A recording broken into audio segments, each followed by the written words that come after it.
तो एक्सरसाइज आपका 2.2 का हमने क्वेश्चन नंबर 3 आपके सामने लाया है। जैसे क्वेश्चन नंबर 1 था वैसे क्वेश्चन नंबर 1 का 2 फिर 1 का 3 हम करेंगे। ठीक है, जब भी इस तरीके का रहे तो पहले तो इसको अरेंज कर लेने का, जो स्टैंडर्ड फॉर्म है उस तरीके से कर लेना है। तो अरेंज करना होगा तो पहले स्क्वायर वाला रहता है, फिर एक्स वाला रहता है और फिर ये कांस्टेंट टर्म वाला रहता है। ऐसे अरेंज करने के बाद इक्वल टू 0 कर दो, क्योंकि हमें जीरो फाइंड आउट करना है तो इक्वल टू 0 कर देंगे। अब उसके बाद मैंने आपको बताया था कि एक्स स्क्वायर के साथ जो मल्टीपल है वो नंबर और ये जो कांस्टेंट टर्म है इसका मल्टीपल कर दोगे तो 18 आएगा।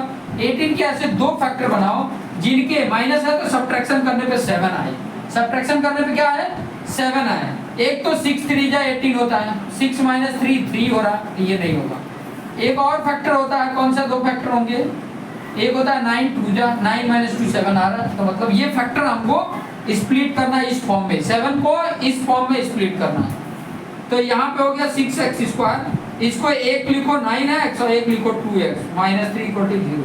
क्लियर, पता चल गया क्या लेना था। अब यहाँ पे ध्यान दो, साइन लगाना है तो बड़े वाले का जो इधर साइन होना वो बड़े वाले में लगा देना, यहाँ माइनस तो यहाँ प्लस हो जाएगा, सब्ट्रैक्शन के बाद आ रहा है। तो 9 माइनस 2 7 और बड़े वाले का साइन माइनस 7 है। तो ये लिखने में इसका सोल्यूशन इतना ही आना चाहिए, इस तरीके से लिखें। और लिखने के लिए क्या 4 माइनस 5 भी सॉरी बोलते हैं कि -4 -3 भी लिखोगे तो भी आएगा, लेकिन यहाँ माइनस है मतलब सब्ट्रैक्शन करने पे आना चाहिए। ठीक है, समझ में आ रहा है ना, क्लियर। तो चलिए आगे बढ़ते हैं।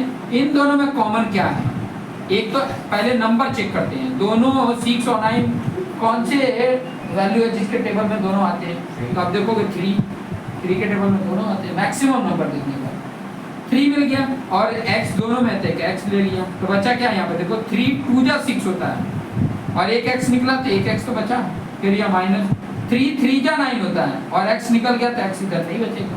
जो यहाँ पर आता है यहाँ लिख देने का 2x माइनस 3, फिर उसके बाद से वेरीफाई करने का यहाँ क्या मल्टीपल करूँ इसमें कि प्लस 2x आ जाए।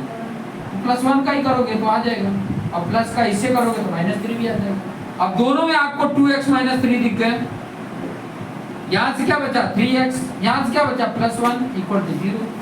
तो या तो ये इक्वल टू 0 होगा 2x माइनस 3 इक्वल टू 0, या तो यहाँ 3x प्लस 1 इक्वल टू 0 होगा। यहाँ पे देखोगे 2x माइनस 3 इधर आया तो +3 और 2 मल्टीपल है तो इधर क्या हो जाएगा 3/2। x की वैल्यू एक आया, यहाँ पे 3x ये +1 इधर गया तो -1 और यहाँ पे 3 मल्टीपल है तो इधर क्या हो जाएगा डिवाइड हो जाएगा। तो ये डिवाइड की वैल्यू आ गई, मतलब अल्फा की वैल्यू एक आया 3/2 और बीटा की वैल्यू देखोगे तो -1/3 आया। ये वैल्यू आया अल्फा और बीटा का। और मैंने आपको बोला था कि a की वैल्यू, b की वैल्यू और c की वैल्यू हमने बताना है। यहाँ से बताओगे x स्क्वायर का कोएफिशिएंट होता है a 6 है, b x का कोएफिशिएंट होता है -7 और c कांस्टेंट टर्म होता है -3। अब यहाँ पे वेरिफिकेशन कर लो, क्या करना है वेरिफिकेशन करना है। कैसे करेंगे, पहला सम ऑफ जीरो से, sum of zeros left hand side और राइट हैंड साइड बराबर करो, alpha plus beta equal to -b/a होता है। अल्फा तुम्हारा क्या है 3/2 है प्लस बीटा कितना है -1/3। क्लियर, यहाँ माइनस b की वैल्यू कितनी है -7, ये रूल्स में माइनस है और यहाँ b की वैल्यू -7 है और a की वैल्यू 6 है। अभी देखो यहाँ 3/2 और प्लस माइनस माइनस हो गया 1/3 हो गया, इधर 7/6 हो रहा है। 2 और 3 का एलसीएम 6 होता है, इसमें क्या मल्टीपल करो 6 होगा। 2 3 जा होता है तो यहाँ पे भी 3 का मल्टीपल करो 9 हो गया। यहाँ 3 2 जा होता है तो 1 2 जा 2 हो गया। अब ये 9 माइनस 2 कितना होता है 7/6, इधर भी 7/6।